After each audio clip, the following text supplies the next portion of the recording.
What's going on, guys? Welcome to Aspire Sound, the channel helping you elevate your sound. I'm Jordan, and this is Track from Scratch. I'm going to be documenting the full production process of a vocal techno track, right from its very first idea all the way through to its final independent release. We'll even be going over how I market the track, so you guys can follow along and start getting your music heard. Full disclosure, I'm not actually starting completely from scratch. I do have a short 8-bar idea that I'm going to be working off of, but don't worry, in the next 4 videos, I'm going to completely rebuild the idea from the ground up, starting with this video covering the kick and bass. I'll then be moving on with the percussion, synths and vocals, and finally the effects. After that, we'll charge ahead getting the track finished so you guys can follow along, build a full track with me, and then get it out and start getting people listening. Let's jump into the kick and bass. All right, so I've got the project open. We're going to be starting with the kick and bass. So here's the whole idea here. And what I'm going to do is basically just take each element, move it over to the right here and rebuild everything from the ground up, starting with the kick and bass. So let's have a listen to the whole idea, and then you guys can get an idea of what we're working towards through the next 4 episodes.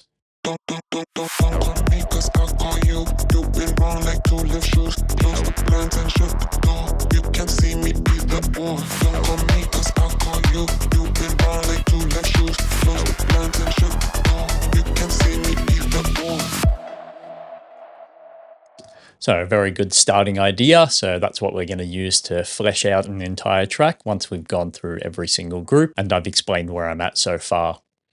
So let's jump into the kick and bass group and let's start explaining what's going on with the kick. In this kick group here, I've got a layered kick, I've got a little transient, and then I've also got the kick body, and I'll explain what's going on there in a sec. So what I would have started with was just this kick body as my original kick, and then I would have decided that it needed to be a little bit punchier, so I added in the transient. But let's grab that and copy that over, maybe just here. And I'll fix that up quickly. Pop that there.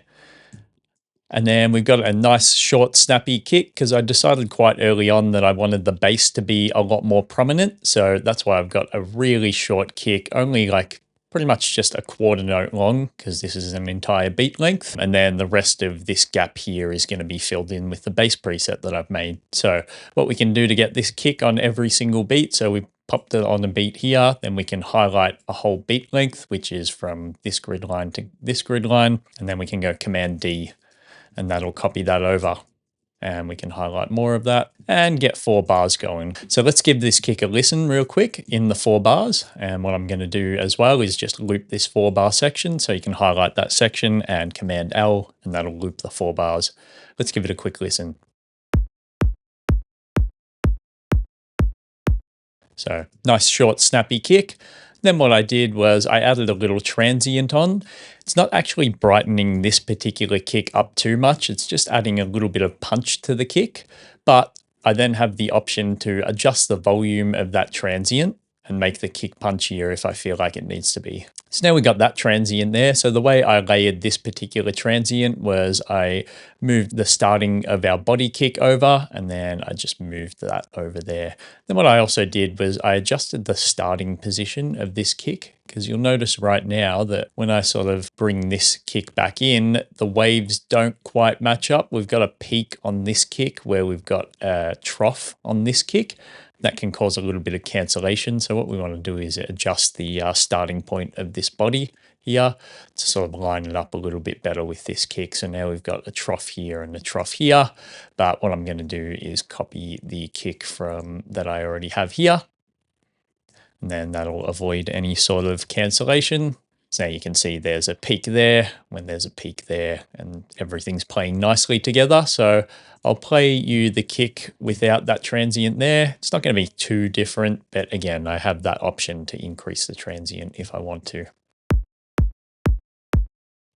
And then with the transient here. So just a little bit tighter and a little bit punchier. And then what we're going to do is highlight this entire thing here, and we can Command D that. And then if we hold down Shift and click back here, then that highlights everything. Then we can Command D again, increase that loop there. And now we've got that 4-bar looped kick here.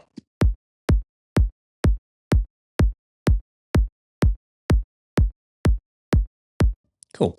In terms of kick processing, I don't have too much going on. I've just got this Pro Q4 loaded onto the body of the kick. The transient's got nothing on it because it just sounds like this.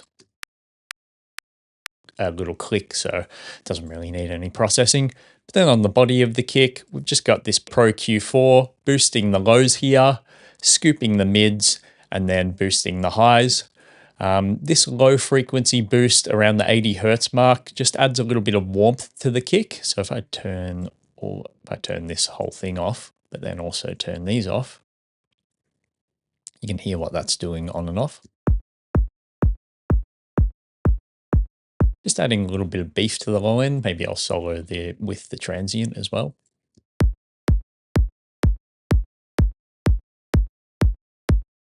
So very subtle. And then this one's probably doing the most, just scooping that mids, making it a lot tighter. So let's with it off. And then with it on, so just tightening it up a little bit. And then we've got this high frequency boost, just making the kick a little bit brighter, just very slightly. And of course, all of those settings can be easily replicated in Ableton's EQ8. So we can pretty much just copy the settings there. So I'll turn that off. This is just my default EQ8 setting. So we can just put that boost in the 80 hertz mark, that dip around the 600 it was in Pro Q4. And then we can just leave that on the high shelf. That'll be fine for brightening up the kick.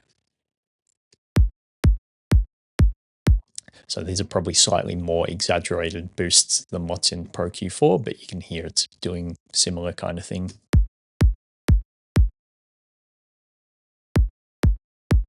Just a little more aggressive with the EQ8, but you would just dial in those settings.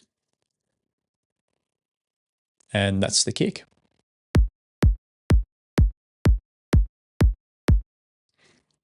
Moving on to the bass. We can have a look at the bass melody real quick here and give it a quick listen.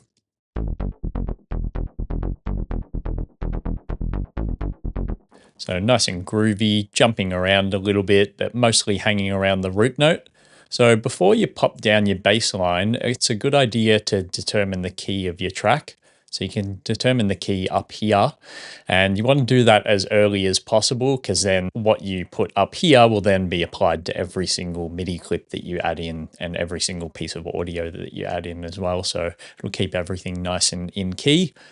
So yeah, you can just set that there. I chose E minor. I find that like the key really matters with the bass sounds. Lower keys are going to make that bass darker, and then higher keys are going to make it brighter and more energetic. And that's what changes the overall vibe of the track to be like more sort of energetic and brighter and higher, or like darker and more brooding if you go lower. And that good kind of bass range is in between. So I'm just going to arm the bass here and play it on my MIDI controller. A good bass range is just sort of between like D and B.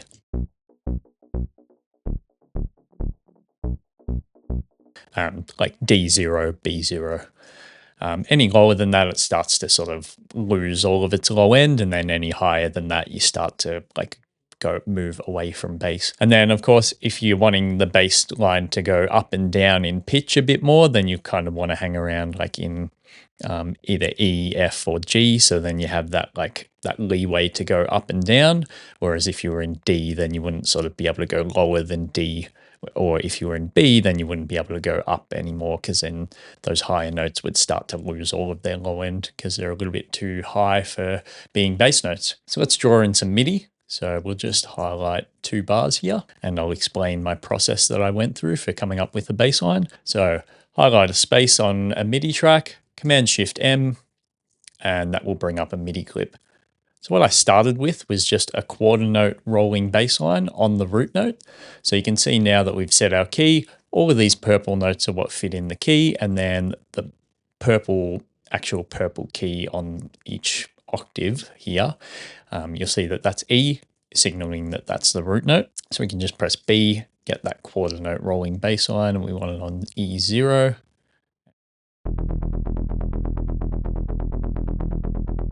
We start with that, and what you'll also notice is it's got a little bit of swing on there as well. So as soon as you add swing into a project in Ableton, it kind of defaults it onto every MIDI clip. That just helps add a little bit of extra groove. It kind of takes these, so this is the swing 16th because we're using 16th quarter notes, and what that does is takes the second and fourth quarter note and just adds a little bit of delay to it, so then you get this kind of like, it's not a straight rhythm, it's kind of just like a little bit swung. So that's straight. You kind of get that like that kind of vibe. So it just adds a little bit of groove to there. But starting with just a rolling bass line on the root note is a perfectly good way to start a track. And then all we want to do as well is just delete the bass hit at the start of every beat, just to give the kick a little bit more room. So I can play that now and this will sound perfectly fine.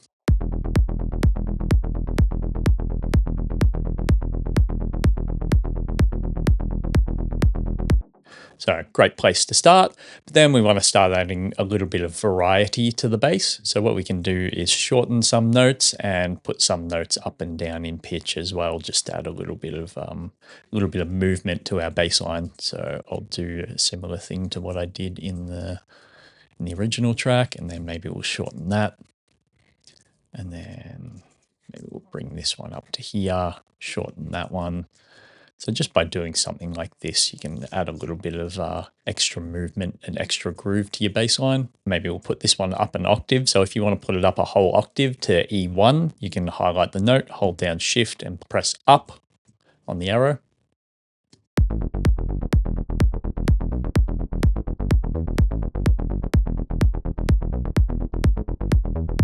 So adds a little bit of movement there. Then what you can also do is play around with the velocity. Depending on what preset you're using for your bass line, the velocity is going to do different things. Normally it'll change the volume of each note hit. And if you've got like a filter envelope on the note as well, it'll usually close that filter or open it. So that's kind of what it's doing with this one. If I kind of bring this down here, open that up, bring this one down, bring that one down there, just mess around with it and then see if it sounds good. And if it doesn't, just mess around with it again.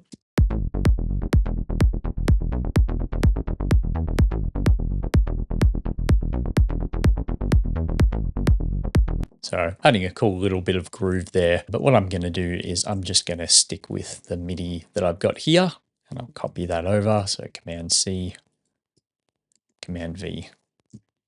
Now we've got our bass line here. Let's give it a listen. So similar to what I actually wrote. Now let's go through some processing. One thing that I'm not going to go through is the preset because I'm actually going to go through that in a separate video. I made the preset in Serum 2 and it's got some really good tips that I want to go through a bit more in depth for getting nice, precise sounding bass lines. So look out for that extra video that I'm going to chuck in as a part of this series down the track, probably once I get the first 4 videos out. If you are looking for a sound to use in place of this bass, go Command Shift T to create a MIDI track, and in Ableton just type in the Saw Pure Muted Bass, pop that on there, and we can just copy this MIDI over here, and this will give you a pretty good result as well. It's a little bit bright, so we can actually just take the frequency here. So we've got the oscillator running into a filter and it's got an envelope on the filter, so we can just turn that down a little bit.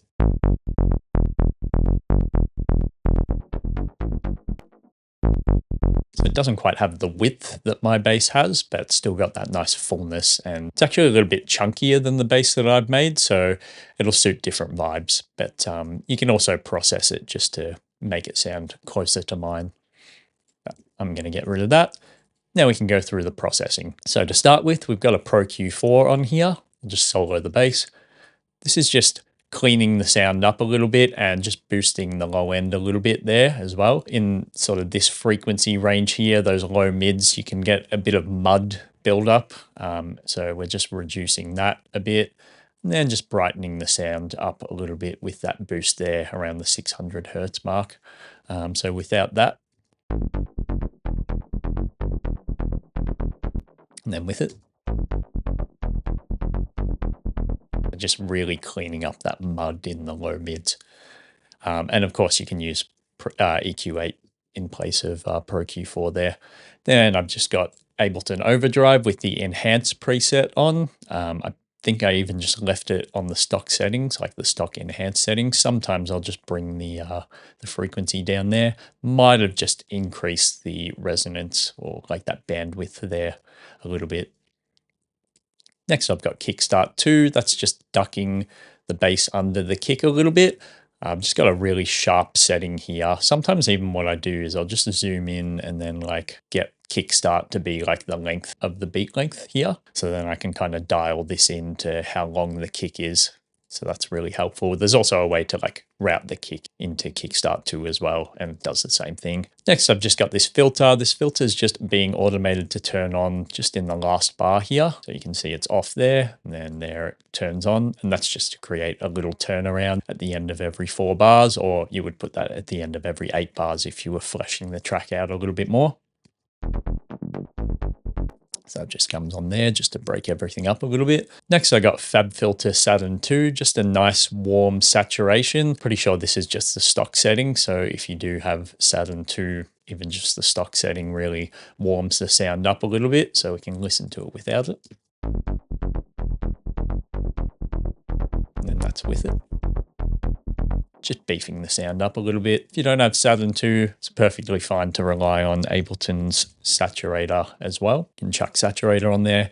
We can maybe chuck it on the soft sine. Soft sine is just going to add a little bit of drive to the sound. So what we want to do is gain match it. What happens is we perceive a volume change, which you'll hear here if I leave that on. We perceive volume change as sounding better when it might not be the case. So in this case, we just want the sound of the effect rather than the volume change. So we can put the output down about -2.9. That'll gain match it. So we just hear the effect without that jump in volume. So without that.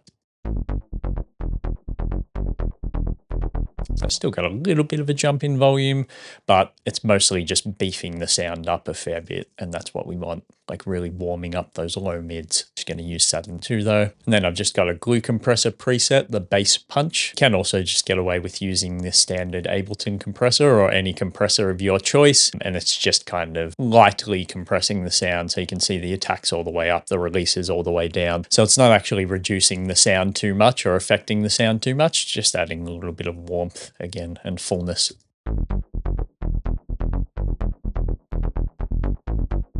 So you can hear that definitely in the low mids as well. Next we got Pro Q, just shaping the sound a little bit more. So we're just brightening the sound up a little bit with this boost in the highs. Again, cleaning up some muddiness. And then we've just got a boost in the lows. So this particular setting is just in Pro Q4 where each time the bass hits, it kind of boosts it, but then it drops off as the audio decreases. But you can just as easily get away with just a low shelf boost as well. So without that.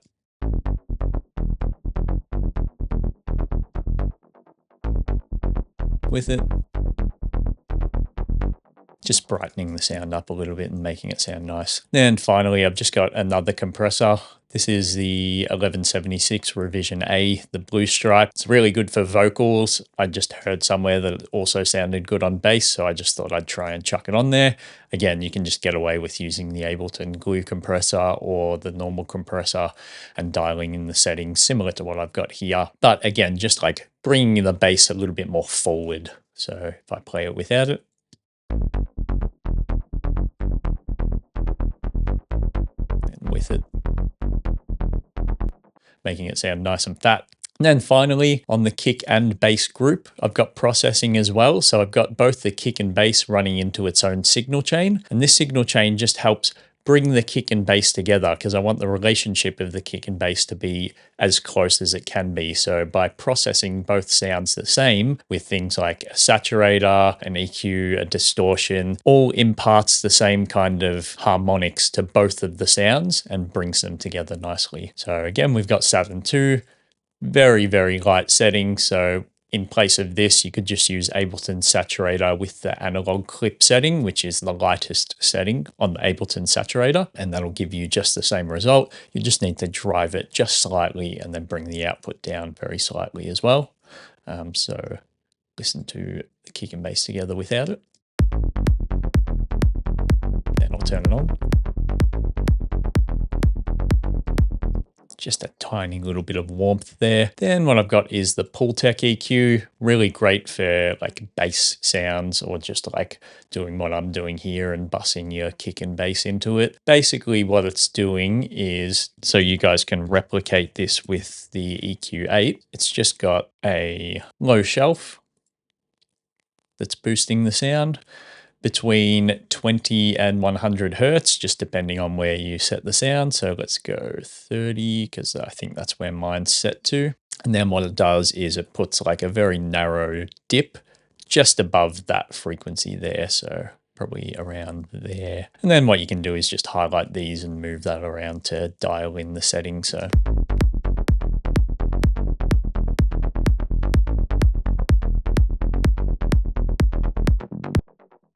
and then it's also got like a higher frequency boost as well. So I'm boosting around the 3000 hertz mark. So I'll put that to a bandpass as well. Sorry, a bell curve. Set that around 3000 hertz. And dial that in.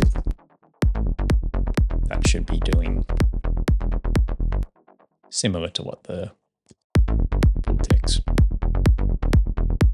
Not quite the same, because unfortunately the Pultec EQ is like a third-party plugin, and it is emulating a hardware EQ, so it's going to add like a little bit of drive and other kind of artifacts to the sound as well, whereas the Ableton EQ is just EQing the sound.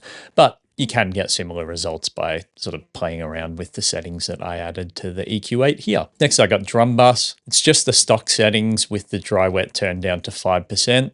The drum bus just helps like make any sound that you run into it a lot fuller. If you turn that dry wet all the way to 100%, it just makes any sound like really slam. So really good for like hard techno kicks and stuff like that at like really aggressive settings. But then at lighter settings, just helps to maximize sounds, I suppose. If you were to turn that dry wet up any more, maybe like 50%, then you would again want to gain match it, similar to what we did with the saturator, because it's going to add that volume increase as well. But at 5%, it's not doing a whole lot. So I'll play that with it off, then with it on. Drum bus also does a couple of other things, like adds a little bit of transient if you want it to. So I've just turned up the transient 0.1, that just adds a little bit of attack. And then of course there's the drive there, adding a little bit of distortion. Then you can play around with the other settings as well, but pretty much left everything else at 0. And then finally, just another EQ here, actually doing a similar thing to the Pultec, just way higher up. So just cleaning up a little bit of crap in the low mids there, probably caused from the bass, and then just very lightly boosting the low end. So turn that off.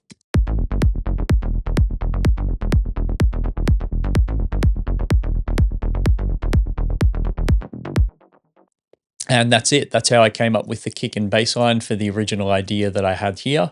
So make sure you're following along so you can get your idea going, and I'll catch you in the next episode where we start going through the percussion. Thanks for watching. Hey, this is Future Jordan, brought to you by the power of editing.